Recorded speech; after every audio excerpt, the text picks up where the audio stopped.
there, my name is Lamin Jai and this is News Review. Coming up on the show today, activists in Ghana today held a press conference to discuss ways of bringing former President Yahya Jammeh to justice over the massacre of 44 Ghanaians in the Gambia some 15 years ago. Also coming up, the Gambia government today launched two security sector strategy documents at the Sadauda Kereva Jawara Conference Center there. We have a report on that. Also, Citizen Alliance will go to a Congress on Saturday, that is this coming Saturday, to elect its first ever leadership. Two of their officials, Mr. Omar Diba and Mr. Abdurrahim Jallow, will join me to discuss that. There's and more, but first we will quickly see what the papers are saying. We have the Standard and the Point newspapers. Let's see what, beginning with the Standard there. GMC loses 3 senior members to NPP. APRC, Maidan Place exit as insignificant. Dabo weeps at Diba's funeral. Governor introduces National Health Insurance Bill. Boy 5 reportedly killed by Tourism Minister's convoy. NPP appoints diaspora chairman. Let's look at the stories in detail. According to the Standard lead story there, at least 3 senior members of the Gambia Moral Congress have cross-carpeted to NPP and APRC over the weekend. The GMC Deputy Women's Mobilizer, Asiatu Jallow, former National Chairman Buwa Khan, all joined the National People's Party, while Amadou Gano, a former councillor candidate, joined the Alliance for Patriotic Reorientation and Construction, that's APRC. Gano, who announced his decision to join APRC in a ceremony held at the party's bureau in Manjaikunda on Friday, vowed to contribute to his quota in advancing the former ruling party there. So according to the my party, that is the leader of GMC, he is dismissing the baptization there of these 2 officials as insignificant. He said, we can confirm 2 of our members joined NPP via social media. Asiatu Jallow used to be our deputy women mobilizer until December 2019. She was not re-elected to the national executive. During the period at which she served as deputy national women mobilizer, she was put on salary, and when she lost the position, her salary stopped. In her audio, which is available to us, she claimed if she had joined Barrow Movement or NPP 3 years ago, she would have been rich by now. So the GMC leader went on to further say that we are after people who support our agenda of truth and principle based on national interest and not those seeking their own personal interest. That's the GMC leader speaking. Dabo weeps at Diba's funeral. United Democratic Party leader said TSRC addressed a funeral crowd in Saleh, Kenya, which gathered to bury his long-term political ally, Lamin Dambong Diba. Government introduces National Health Insurance Bill. The Minister of Health, Dr. Ahmadu Lamin Samate, yesterday introduced the National Health Insurance Bill 2020 in the National Assembly for consideration and approval. Boy 5, reportedly killed by Tourism Minister's convoy. A little boy aged 5 was reportedly knocked down by a vehicle eyewitnesses said was part of Tourism Minister Ahmad Ba's convoy. Ba is on a countrywide tour of tourism facilities. The accident happened in Sare Samba, Somali, in Central River region. NPP appoints diaspora chairman. The National People's Party has appointed Lamin F. Demba, based in the United Kingdom, as overall diaspora chairman, while Alhaji Safiong Toure was picked for German-Swiss chapter chairperson. The appointments came as the party continues to extend its presence around the world. Yes, I think let's see what the Point is reporting on today. CSO's chair condemns reinstatement of coupist in GAF. That's the Gambia Armed Forces there. Ex-Accountant General says soldiers wanted him president. Or the 2006 coup there, coup succeeded. Gambia to benefit from UK overseas aid budget. Tourism Minister's convoy allegedly killed boy there. That is captured by the Standard newspaper. So on the Point today, John Charles Njai, the chairman of Civil Society Organization CSOs, has affirmed that the reappointment of soldiers accused of coup was wrong. Reinstating personnel of the Gambia Armed Forces who were accused of coup d'etat in the system was totally wrong, he said, adding, what's wrong is always wrong. Ex-Accountant General says soldiers wanted him president. Had 2006 coup succeeded, a former Accountant General who worked under former President Yahya Jammeh yesterday testified before the TRRC, revealing his involvement in the 2006 abortive coup and his subsequent detention at Mile 2 prison and NIA headquarters. Ali Job, a resident of Fajikunda, explained that in 2005, he spoke with the then Chief of Defense Staff, Nduru Cham, who informed him that he had plans to end Jammeh's rule. He added that Ndur told him the reasons why he wanted to end Jammeh's rule, saying the army was unruly, there were gross human rights violations, corruption, and instability around the sub-region. Yes, I think that will be that for the newspapers. We'll be right back.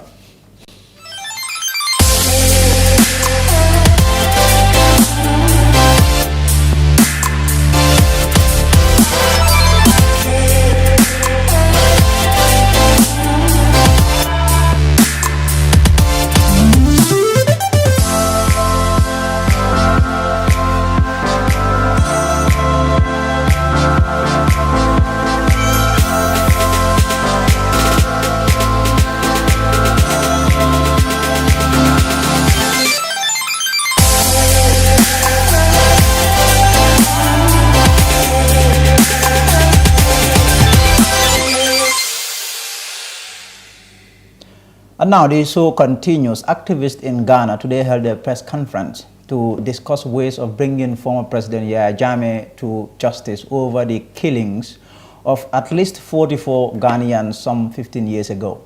Mati Sangor tells us more. It may be well over 15 years since dozens of Ghanaians were summarily executed by soldiers operating on former Yahya Jammeh's orders, but the issue continued to make focus both in the Gambia and in Ghana. The TRRC earlier this year heard how the 44 Ghanaians were killed. In 2005, a jungle operation. Did you participate in an operation in 2005? 2005. Yes, July yes, 2005. I did. Can you tell us about it? That was these Ghanaians who they said were mercenaries. Solo stops. We all come down. Sanamanjang, Malik Jada. We are standing a distance where the well was. You will bring the person up to the well. They will fire at him and he will fall into the well. Before all that shooting, were you told what you were supposed to do? Okay, when we arrived at the ground, yes, Solo said these people are mercenaries. The order from the head of state, the former president Yahya Jammeh, is they are all to be executed. I shot at the victim. You killed him? Yes, sir. Saying, Jesus save us. Jesus help us. And this was being said constantly. Civil society activists in Ghana on Tuesday held a press conference to discuss their campaign in bringing Jammeh to justice. Who killed a first set of 8 migrants in Brufut, who held the second group in detention in Banjul, and who took the group to the Gambian-Senegal border and killed all of us, with the exception of me standing here. Martin Kiera, who is the only person who survived being killed after jumping off the car carrying them to the killing ground, has also named the likes of the current Minister of Interior, Yankuba Sonko, and URR Police Commissioner Ensa Baji. Who escaped some of these Gambian officials will include current Minister of Interior, Yakunda Sanku, and current Gambian Police Commissioner in charge of crime management, Ensa Jesus Baji, who destroyed the diary log of the Barra police stations, which recorded the migrants' arrest, made a new log and backdated it, according to 2018 report by Human Rights Watch and Tra International.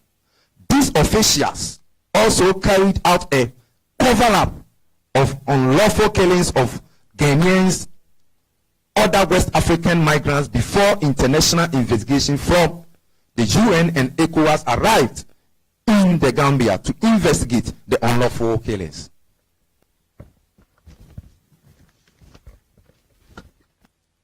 In addition to calling Gambian officials, we expect the TRRC to subpoena some officials at the United Nations and ECOWAS. These officials include Ambassador Curtis, He led the UN ECOWAS fact-finding team to investigate the killings in 2008. Second, Dr. Edwin Chambers. Dr. Muhammad Edwin Chambers. He was the executive secretary of ECOWAS when the massacre occurred in 2005, becoming the president of ECOWAS until 2009, and worked closely with the UN ECOWAS fact-finding lane, which precede the fact-finding report, which we all have found from the testimonies of the 3 soldiers was a white wash. Finally, we also expect the TRC to request for a copy of the UN and ECOWAS fact-finding report about the July 2005 massacre, which has never been made public. Those leading the Jammeh to Justice campaign in Ghana are intent on seeing justice served. I would like to give you a brief about Jammeh to Justice Ghana campaign for the benefit of those who have not been part of our event. This campaign broke about the killings of the Gambia in July 2005. The advocacy led by our founding patrons, Mr. Akoto Ampao, Professor Kwame Karikari, and Honorable Nana Oyebampo Addo, including civil society organizations led by the Commonwealth Human Rights Initiative, Media Foundation for West Africa. Their efforts led to bringing the national discussion. Similarly, His Excellency the former President John Agyekum Kufuor sent a high-powered delegation to the Gambia upon hearing about the unlawful killing of our citizens. Then Minister of Foreign Affairs, who is now our President, His Excellency Nana Addo Dankwa Akufo-Addo, led the Ghana delegation. The advocacy also benefited from the unrelenting efforts of His Excellency former President John Dramani Mahama, from when he was the Member of Parliament for Boli and Bamboy and ranking member for the Foreign Affairs Committee, Vice President and also President of Ghana. In 2018, a coalition of civil society organizations made up of Africa Center for International Law and Accountability, ACILA, Commonwealth Human Rights Initiative, Amnesty International, Human Rights Advocacy Center, Pulse Foundation, Media Foundation for West Africa, and led by the Ghana Center for Democratic Development, CDD Ghana, was formed to revive the campaign as new evidence by our international partners, Human Rights Watch and Trial International, alleged our fellow Ghanaians were unlawfully killed by Gambian paramilitary group on the orders of President Yahya Jammeh, who coincidentally had lost power and had fled into exile in Equatorial Guinea in January 2017. Since the launching of the campaign, the coalition has undertaken several activities, including engagement with key institutions such as the Ghana Police Service, Inspector General of Police, Ministry of Justice and Attorney General's Department, Ministry of Foreign Affairs, the Presidency, media, civil society organizations, and influential individuals, among others. Further investigations was also conducted, which led to the finding of other survivors of Ghanaians who suffered human rights abuses from Jammeh and his regime, and assisted the survivors and the victims' family to file affidavits before the Gambian Truth, Reconciliation, and Reparation Commission to help the TRC to hear the case of the migrants and possible reparation and justice to bring closure to the victims and their families. Despite the hard work and the support the coalition has given to the survivors and the victims, we are still behind our target of securing justice for the survivors and the victims' families. The TRC will in the coming days hear how the killings were carried out. Reporting for News Review, I am Mati Senghor. Watanbe, brought to you by Africell. Be part of the amazing conversations with Gambia's greatest minds and personalities. Get ready to be entertained, inspired, and motivated on the Watanbe platform. Plus, stand a chance of winning the shopping of your life.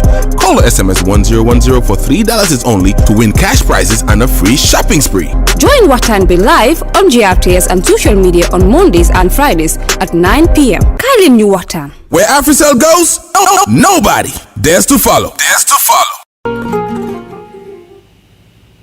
And now, the Gambia government today launched 2 security sector strategy documents. The Barrow administration, since coming to power, has been trying to reform the country's security institutions.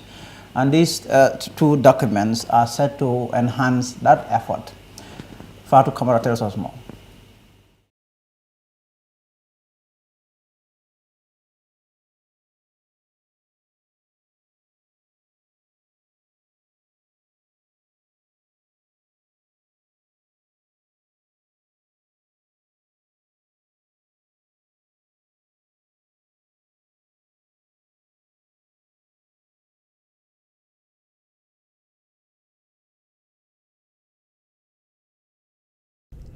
The 2 document strategies on the security sector reforms, the National Security Strategy and the Security Sector Reform Strategy, were launched today at the Sadauda Kairaba Jawara Conference Center.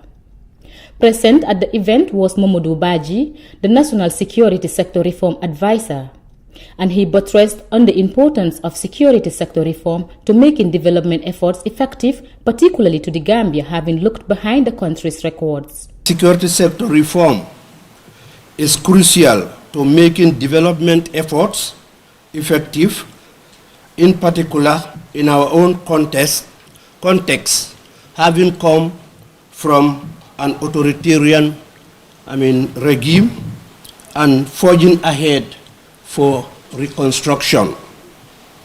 As it is commonly known that there cannot be sustainable development without stable, effective, and democratically accountable security institutions. Baji further highlighted the President's effort and resilience in realizing a very solid foundation for his national development ambition and projects. As part of his commitment in attaining socio-economic development in the Gambia, His Excellency Mr. Adama Barrow, President of the Republic and Commander-in-Chief of the Gambia Armed Forces, took 4 steps in launching the security sector reform process in 2017 and subsequently the National Security Policy in May 2019, all with a view to ensure he laid a very solid foundation for his national development ambitions, programs, and projects.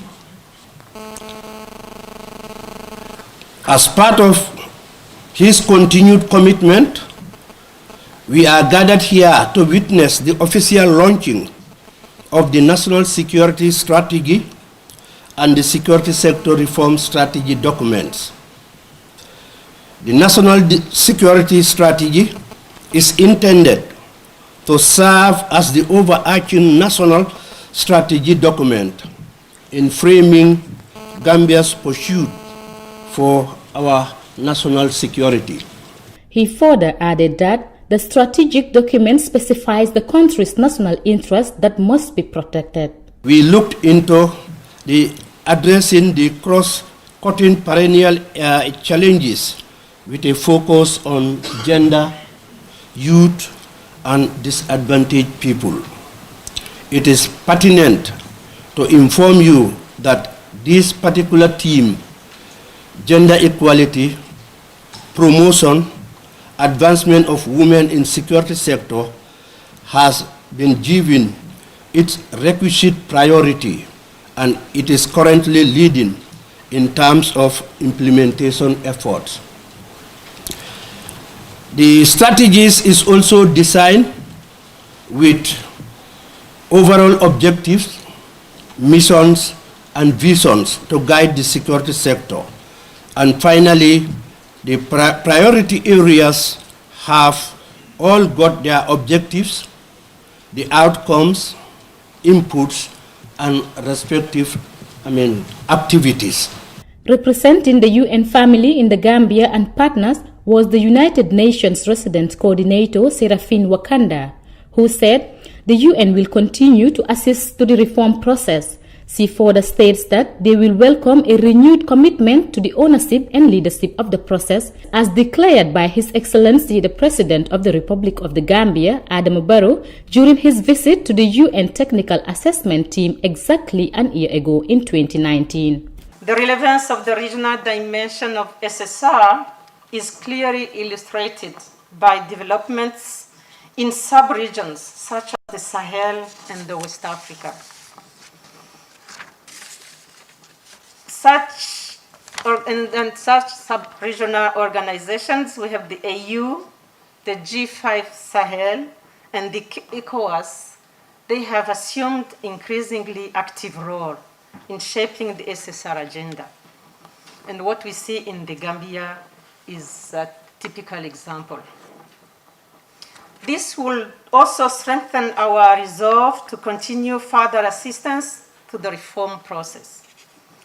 We will particularly welcome a renewed commitment to the ownership and leadership of the process, as declared by His Excellency the President when he met the visiting UN Technical Assessment Team exactly a year ago.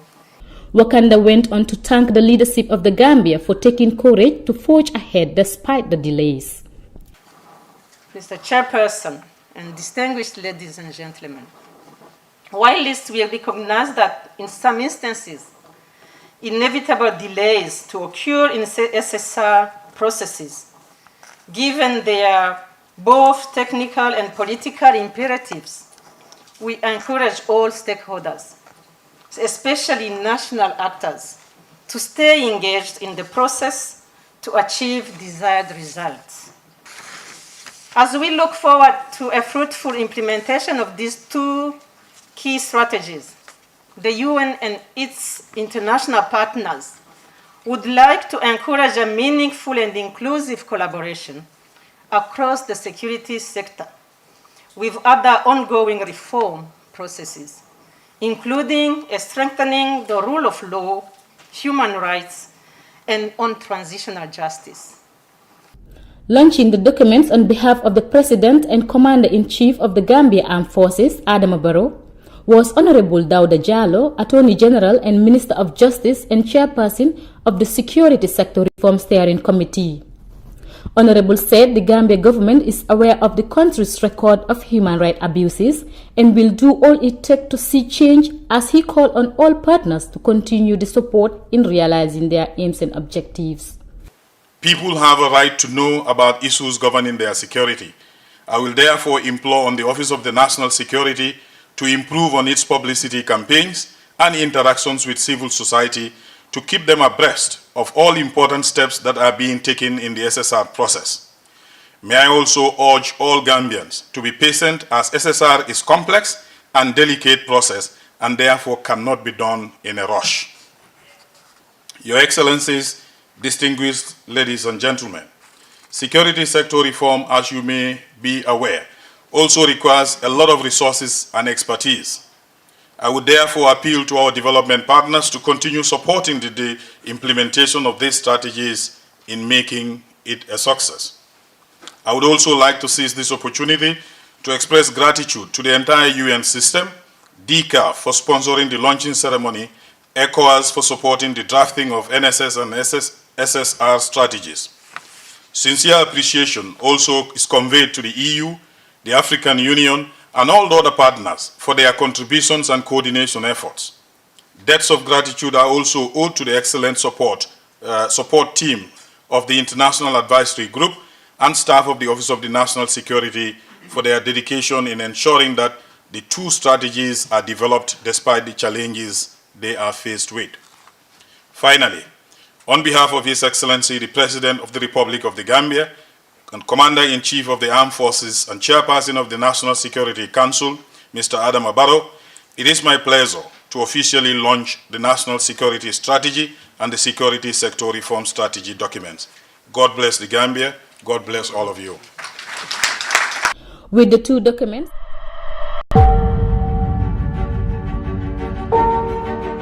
imagine owning a home or service plot, enjoying the sunrise and sunset from a beautiful garden, morning hugs and beautiful moments with your loved ones, the never-ending stories, beautiful memories that will last a lifetime, making and sharing great moments with family and friends. You can turn this into a reality. All you need is a tough home.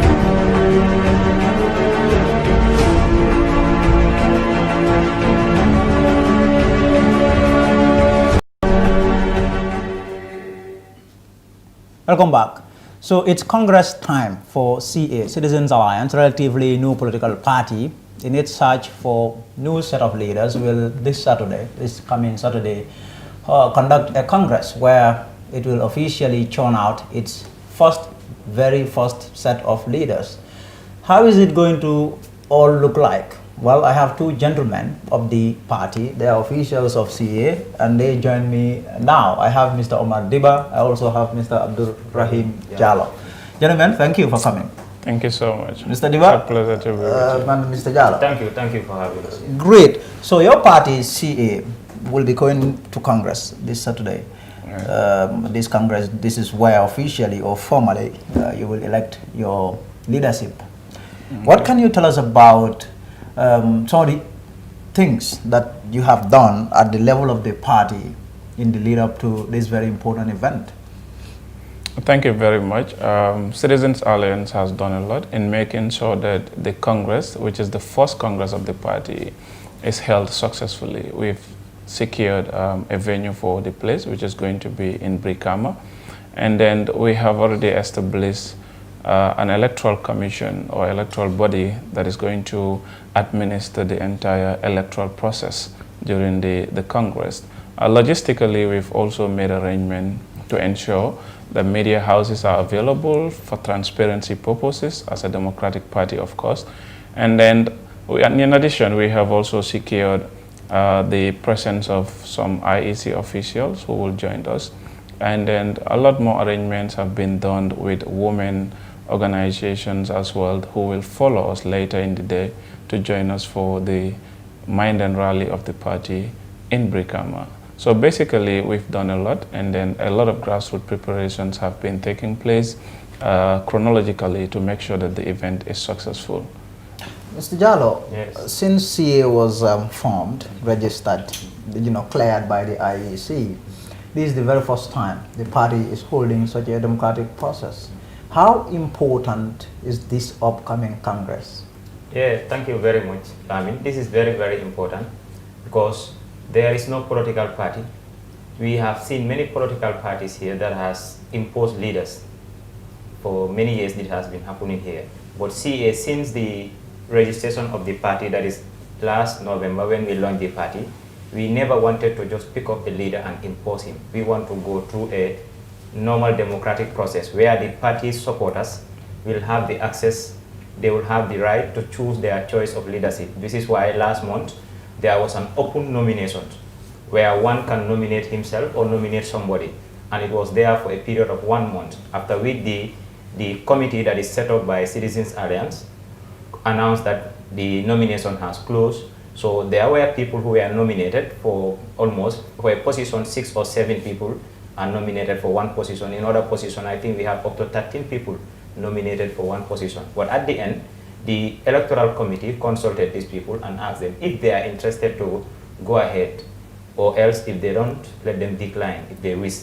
So some decided to decline. People like me, I was nominated into 2 positions. I declined because of my work.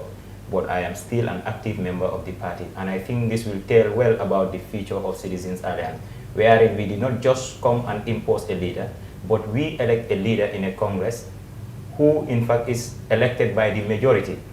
Yes. How did you settle or arrive at the decision to appoint Brikama as your venue for the Congress? Yeah, thank you very much. Every political party must look for a place that you consider to be your political base. If you are a politician, you don't have a political base, it will be a big problem for you to survive in the political scene. So this is why we deem it necessary to take our Congress to Brikama, and we are also trying to make Brikama as our political, where we are going to have our administrative headquarters, our party headquarters in Brikama. Recently, I can tell you, we have a structure in Brikama, that is where our office is located, and it is a CA office. That's where we have most of our meetings. And also, if you look at CA support base within West Coast region, in Brikama, there are a lot of people who are supporting the party currently. So a politician, you have to be a politician. You must target where your base is, then you set up your structures there. This is why we deem it necessary to have our first rally and Congress in Brikama. First rally and Congress. So it is going to be a Congress rally? In the morning, by 11 o'clock, we will have our Congress at the Star B Theatre. There is a hall in Brikama. After which, in the evening, by 4 o'clock, we will have our first political rally at the Brikama Praying Ground, opposite the Brikama Primary School. That will be the first rally of Citizens Alliance. So that is how it is going to look like. Yes. Mr. Diba, now I just want to, he said some very interesting things. I think there was a statement issued by CA regarding the nomination of members of the party in the various leadership positions. Yeah. But I think I was able to name about 9 positions, executive positions. But then you have the great majority of the positions, only one person got nominated. How did that happen? Well, the response to that is the existence of the spirit of democracy in Citizens Alliance. Like Abdurrahman has already elaborated on, nominations were open for people to send in the people that they think should man those positions and nominate themselves when they think they're fit for the position. This has occurred freely and fairly. Everyone was at liberty without any inducement to nominate a particular person. If the majority of members of Citizens Alliance decide to nominate a particular individual as their political party leader, I mean, there's nothing funny about that. It's just a collision of minds on one person. And then I think these people were not actually forced to nominate Dr. Ismaila Ceesay, and then they were never induced to nominate him. It was very free and very fair. Myself, I nominated him. A lot of people have nominated him, and he has never reached out to any one of us to nominate him. But this is what democracy demands, and that is the spirit we have given to democracy. And then I think a person was actually nominated, but later on we got to realize that the person has declined the nomination. And then I think everyone is at liberty to either accept a particular nomination or to reject it. So in your opinion, what do you think must have been the reason for this coalition of minds there, if you like? What is so special in Dr. Ismaila Ceesay to the extent you have this whole number of people just nominated that one person for the very important position of flag bearer, presidential candidate? Yes, basically I would say that they have made up their mind freely to choose him. I mean, if you can find one feature in Dr. Ismaila Ceesay, you can find hundreds of that in another person in Citizens Alliance. And for that reason, Citizens Alliance is now revolving around one person. And if Doctor is selected as flag bearer this time, next time he is selected, that's the end of him for Citizens Alliance as far as our position is concerned, because that's what our law in the Constitution of Citizens Alliance says. There's a term limit and he cannot go beyond that. For whatever specific But in Africa, what much is known is that there is always a way of people tinkering, if you like, with laid down law, with laid down principle. Yes, and then I would like to seize this opportunity to say that that's what exactly makes Citizens Alliance different. Okay. Because the existence of that law will be upheld by Dr. Ceesay and every member of the party. And I think it is a flagship raising that every people within the Gambia, particularly the electorates, have to pay attention to. Citizens Alliance felt the need that the Gambia, as a country with a Republican constitution, need to have a term limit. But for that national level of law to be enforced, I think the parties have to make sure that they live by that spirit and preach it and practice it. For that reason, that is why we make this a cornerstone, part of our constitution, to make sure that a person does not stay long in our power, in power as flag bearer of Citizens Alliance and a presidential candidate. So let me now turn to Mr. Jal. Yeah. Jal, I just want you to tell us there the voting part. That is very important. Yes. Who is qualified to vote in a Citizens Alliance Congress? Yeah, thank you very much, Lamin. That's a very important question. Today you have many members in the party. Some are known, others are not known. But when the Electoral Committee of Citizens Alliance was set up, there were guidelines also put in place as to who can nominate or be nominated to a position. The first criteria was you first have to be a member of the party for at least 3 months. Then you are qualified to nominate somebody or nominate yourself. Yes. Yes. That's the but okay, now the delegates in every region, yes, in every region, including the diaspora. CA is such that it's not just a party within. Even the party supporters in the diaspora have been given the chance to also participate in the voting process. So in each region, the party has decided that we will have 25 delegates from each region, from URR, LRR, CRR, North Bank, West Coast, KMC, Banjul. All these regions will have 25 delegates in each of the regions. So these are the delegates who are going to vote. And also, the delegates will be selected by the regional chairmen and the regional campaign managers and women mobilizers, because in all the region right now, the party has been here since January last year, 2019. As I'm speaking right now, what we do not have in many of the region is the structures, but we have the administrative representative. In each of the region, we have regional chairmen, we have women mobilizers, we have constituency chairmen. So these are the people who will come and vote in Congress. In Congress. Yeah. But here is the thing, if you are talking about 25 people from each of the regions, you have 7 regions, that should be about 150 delegates. Yes. If 150 delegates are voting, and you look at the various regions, some regions you have more people in there, you have more constituencies, you have more districts. So how did you arrive at that in sharing of that 25 delegates in each of the regions? Yes, thank you very much. It's more than 150. I also mentioned the diaspora. Yes, so the diaspora delegate would also are going to vote. 25. Yes, this is something that we arrive at democratically. We do not want to be biased in any way in trying to select these delegates. Some people are very sensitive. If we should select 50 delegates from West Coast region and we select 25 in LRR, select 30 in KMC, you might be questioned why. Is it because your party leader is from Brikama or is from West Coast region? What are you trying to show out to the outside world? This is why we were very careful and we were very sensitive of such. This is why we say the number of delegates per each region is going to be an equal number. Well, I think that would remind me of the US electoral college system, where you have 50 states. Some states are bigger than others, but if you come to the Senate, each state gets 2 senators. Yes. So quite interesting. So now, I mean, do you have any other thing to say before I leave you guys? Yeah. I'll allow Mr. Diba to go first. Yes, I just want to say that Citizens Alliance, it's here for Gambians, and it's here particularly for the young people. And then I think it's high time, looking at the nature of the call Citizens Alliance is making to the young people, for them to join the party. It is not a party that's going to use them as tool for political mobilization. It is a party that's going to look into their resources, into their capacity, into their potential, and utilize them to make sure that our agenda for progressing the Gambia is propelled. So I want to use this opportunity to call the young people, to call every Gambian in any part of the country to join Citizens Alliance. Thank you. Yeah, thank you very much, Umar. Yes, thank you very much, Lamin. It's very important to tell you this, that it was not easy to bring this party into existence. At the beginning, we faced a lot of challenges from critics, but at the end, CA has survived. Today, the party is in the lips of many people. And some will even ask you, why didn't you people go and join other political parties? This is a simple answer.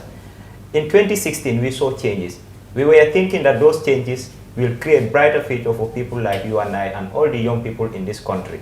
But it reminds me of the 1884-1885 Berlin Conference, when Europeans started scrambling.